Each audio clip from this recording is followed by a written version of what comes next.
Hi girls, how are you? Now once again I am before you with word power series. So in word power series or vocab series I have brought one word substitution today. तो आज one word substitution में हम आपको 10 one word substitution बताएंगे जो important भी है और इजी से शुरुआत होगी इसकी, और इसके बाद ये पार्ट 1 पार्ट 2 ये सीरीज चलती रहेगी। तो चलिए देखते हैं कि आज हम कौन से 10 वन वर्ड सब्स्टिट्यूशन आपके लिए लेकर आए हैं। तो let's start our work. 10 one word substitution part 1। तो सबसे पहले पहला सेंटेंस हम लेते हैं, one who knows many languages.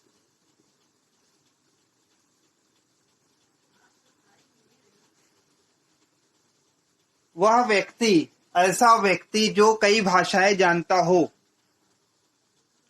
उसको एक शब्द में हम क्या कहेंगे? What is the one word substitution for the person who knows many languages? तो इसका आंसर होगा, इसको हम कहते हैं, the answer is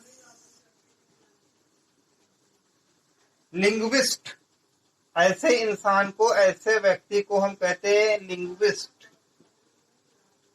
LINGUIST, linguist.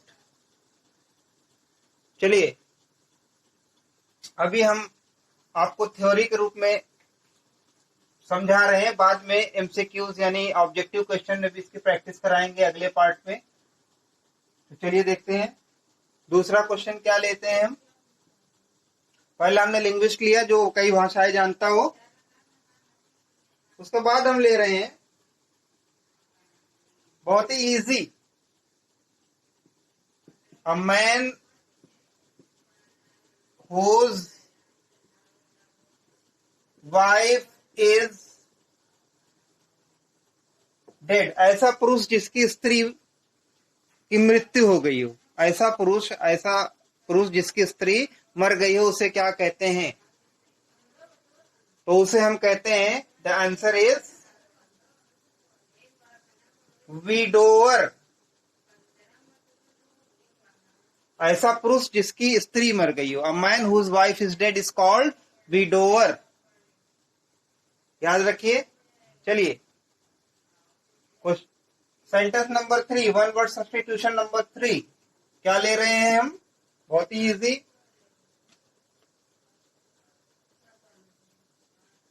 A woman whose husband is dead।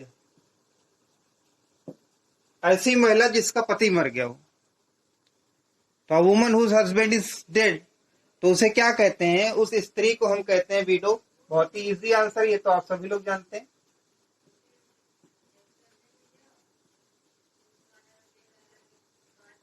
पत्नी जिसका पति मर गया हो उसे विडो, विधवा कहते हैं, और वो पति जिसकी पत्नी मर गई उसे विडोवर कहते हैं, जो हमने आपको क्वेश्चन नंबर 2 में बताया। Now question number one word substitution number 3।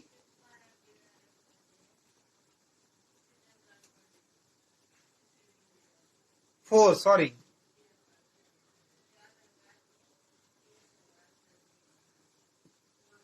और 4 नंबर पर हम ले रहे हैं, a person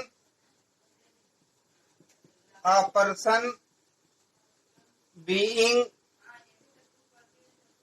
unable to pay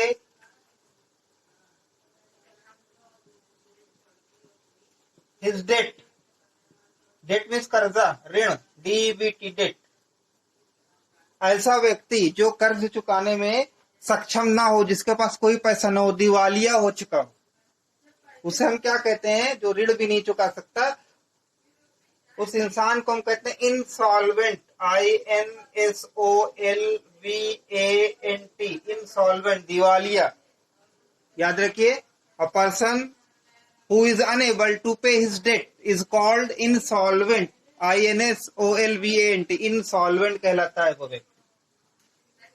चलिए वन वर्ड सब्स्टिट्यूशन नंबर 5, और वन नंबर सब्स्टिट्यूशन नंबर 5 में है अ पर्सन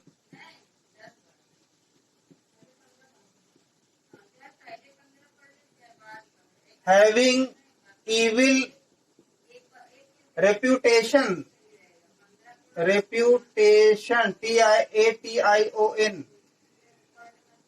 क्या कहलाता है?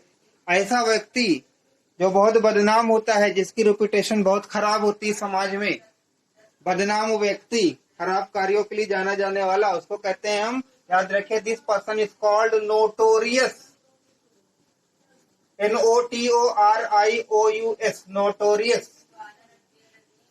नोटोराइटी मीन्स होता है बदनामी, और नोटोरियस एडजेक्टिव उस इंसान को कहते हैं जो बुरे कार्यों के लिए, इविल रेपुटेशन के लिए जाना जाए। तो नोटोरियस के बाद वन वर्ड सब्स्टिट्यूशन नंबर 6, ये इजी से हमने शुरुआत की है, इजी फिर मीडियम फिर हार्ड, इस तरह हर पार्ट में हम आपको कुछ ना कुछ बताते रहेंगे वन वर्ड सब्स्टिट्यूशन के। वन वर्ड सब्स्टिट्यूशन नंबर 6 देखते हैं, इसमें हमने क्या लिया है। तो चलिए,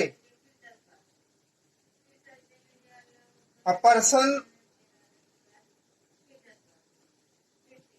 बहुत ही easy, a person who can read and write, उसे क्या कहते हैं? ऐसा व्यक्ति जो पढ़ और लिख सकता हो, उसे क्या कहते हैं? तो जो व्यक्ति पढ़ लिख सकता है उसे हिंदी में साक्षर कहा जाता है, और इंग्लिश में उसे कहते हैं, देखिए दो बातें हैं, एक होता है शिक्षित, एक होता है साक्षर। साक्षर जो लिखना पढ़ना ज्यादा, शिक्षित व्यक्ति जिसके पास डिग्रियां हो उसे एजुकेटेड कहते हैं। लेकिन यहाँ पर हम सिर्फ साक्षर की बात कर रहे हैं, तो जो पढ़ना और लिखना जानता हो उसे क्या कहते हैं, यहाँ पे ये पूछा जा रहा है। तो उसे कहते हैं लिटरेट, LITERATE, लिटरेट, साक्षर। देखिए एजुकेटेड और लिटरेट में फर्क है। लिटरेट जो पढ़ना लिखना थोड़ा बहुत जानता है, और एजुकेटेड जो पढ़ा लिखा हो, जिसके पास डिग्रियां सर्टिफिकेट हो। तो यहाँ पर सिर्फ पढ़ने लिखने की बात हो रही, साक्षरता की, तो लिटरेट। चलिए आगे चलते हैं, one word substitution number 7,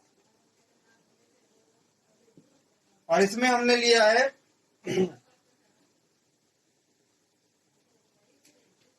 one who leaves his country, यानी a person who leaves his country, leaves, LEAVES, leaves his country,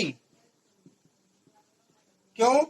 leave mean छोड़ना, to settle elsewhere, to settle elsewhere, elsewhere means और कहीं, उसको क्या कहते हैं? एक ऐसा व्यक्ति जो अपना देश छोड़ के और कहीं बसने के लिए जाता है, दूसरे देश में बसने के लिए जाता है, दूसरे देश में ठिकाना लेने के लिए जाता है, उसे क्या कहते हैं? याद रखिएगा, उसे कहते हैं एमिग्रेंट, EMIGRANT, एमिग्रेंट, उसे emigrant, this person is called emigrant. याद रखिएगा, ई फॉर एग्जिट भी होता है, एग्जिट मीन्स बाहर जाना, इसे याद रख लीजिए इसको, और ई फॉर एमिग्रेंट भी होता है। A person who leaves his country to settle elsewhere or in another country. अब one word substitution number 7,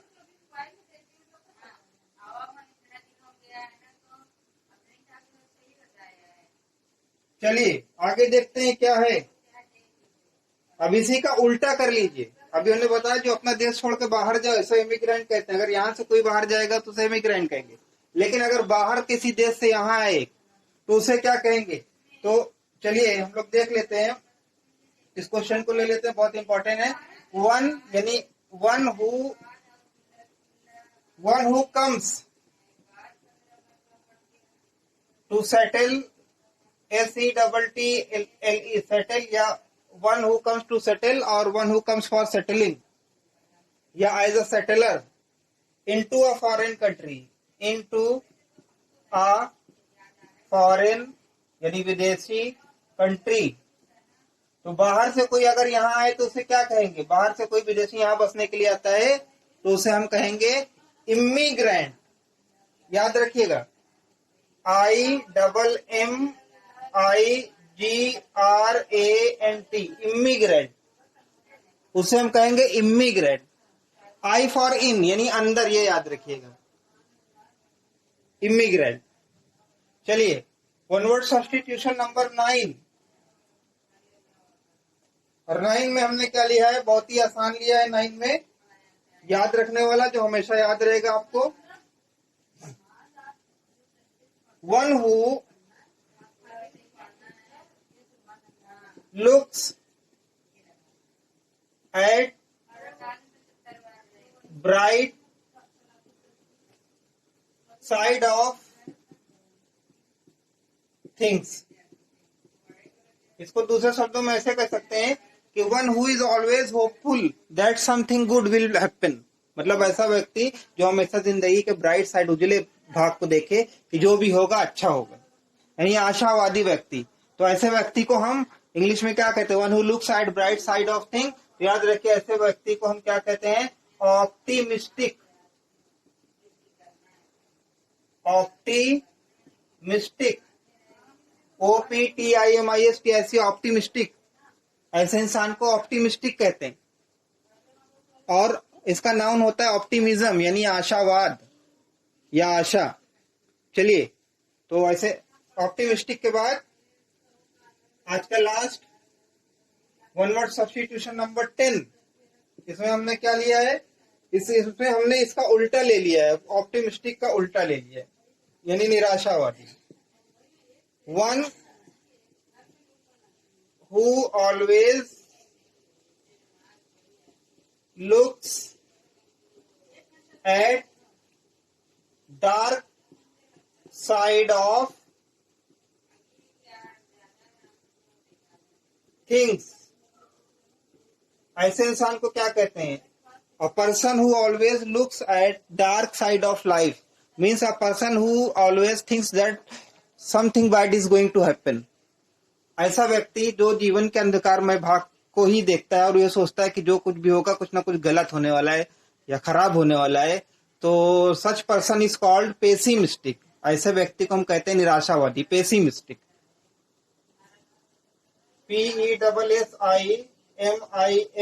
PESSIMISTIC, pessimistic, निराशावादी। और इसका नाउन होता है, संज्ञा होती है पेसिमिज्म, निराशावाद। तो उम्मीद है कि आपको पसंद आया होगा। बहुत ही इजी वे में हमने इसे शुरू की है। 10 वन वर्ड, 10 सिनोनिम्स और 10 इडियम फ्रेज। तो ये हम धीरे धीरे लेके चल रहे हैं। शुरुआत हमने इजी से की है और धीरे धीरे इसको हम लेकर चल रहे हैं, टफ की तरफ लेकर चलेंगे, फिर एक्सरसाइज सॉल्व करेंगे। Okay, so one word substitution part 1 ends here and meet you in next meeting with new things. Till then, goodbye. Okay, thank you.